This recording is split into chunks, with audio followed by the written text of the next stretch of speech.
size? I don't know. Yo, what's up, guys? Brian Jalbert here, JalbertBrothers.com, and we are the Not Fucking Around crew, and we got somebody special for you. This guy does not fuck around, straight up, and I know that because he wanted to punch me one time on set. Ain't that right, Rob? You being a dick. We got Mr. Rob Mello in the house. Rob, how you doing, brother? Not too shabby, my friend. How about you?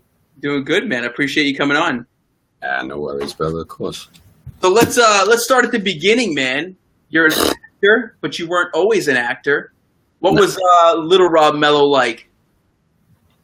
I spent all my time outside playing. Stickball, football, basketball, whatever. Stickball. And went to Catholic school. Did you really? Could be why I'm so twisted. Twisted. Why would you say that? The roles that you get? What's up, guys? Brian Jalbert here. Wow. So you think you're a twisted dude? No. I'm probably one of the more sane dudes I know. I believe it. So let's fast forward a little bit, man. What were you like in high school? What did you do? How did you get into acting? Was it something you always loved?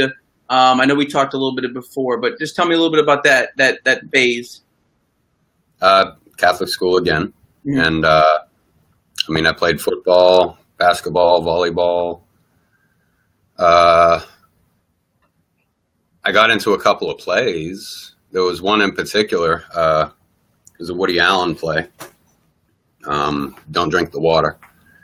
And I played the lead. And, I had the script is this thick. I had about half of that to memorize, in addition to school workload and girlfriend, all that. And so like on premiere night, when, the first show, it was a scene between me and my wife, and that's it. And I had like 3 or 4 pages worth of dialogue, and I totally blanked when I hit my spot. So I started improvising. And it was a small choral room. It wasn't like a theater. And there was a seat right I was sitting next to it. So I sat down, and my character is this old Jewish guy, and I'm in character. So I sat down next to her, and you're looking rather lovely this evening. I like that dress. I started hitting on somebody's grandmother as a 17-year-old kid, pretending to be a 50-year-old guy. The crowd loved it. She got all sorts of red. About 5 minutes into it, I said, screw this. I got to go get back into character. I got up. I remembered my lines. We finished the scene, and I was like, holy shit, how did I do that? But the people loved it, was the point. So you just rolled back, man. Yeah, and that kind of always stuck with me when thinking about getting into acting and thinking about making that plunge, and the dedication that it would require, How old are you, my friend? I'm 42. 42. So when did you actually start, I would say, your acting career? What age was it? 37-ish, 36, something like that. Can you tell us a little bit about that? What was the first thing that really got you rolling, man? Well, I was working 2 jobs in Tampa. And between those 2 jobs, I was working 6 days a week. I had a day off, so I started cruising through Craigslist. Look, the sign spinner gigs, something, to get that little bit of extra cash into the house. And I saw this ad that was in the part-time section. And this guy was looking for extras.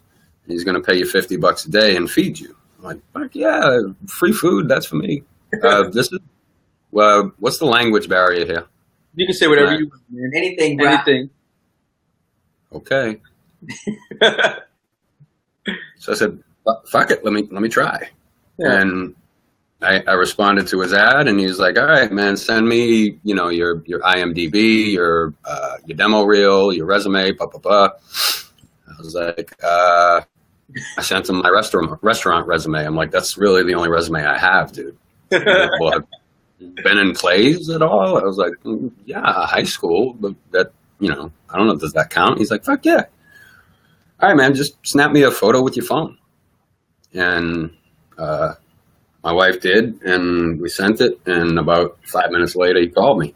He's like, dude, I need you to come in and read for a role for me. What does that mean? He's like, read from the script, and we'll play with it. Oh, cool, yeah. So in the middle of a double at the restaurant in Ybor City, I cruised over to the studio, and the actor I was supposed to be reading with was late. Guess who didn't get the part? And I read it with the director, and it was real vanilla. I didn't know what really to do. It was a cold reading. Yeah. And so since dude was late, we went outside, smoked a cigarette, and he sort of set the scene for me. He's like, all right, now put yourself in this guy's shoes, having lived that life. What would your reaction be? I was like, I'd punch him in his fucking face. He's like, great. A bit more than $50 in a slice of pizza to, you know, punch somebody in the face. He's like, no, the energy of it, if that makes sense. I'm like, I think so. I'll give it a shot. And I did.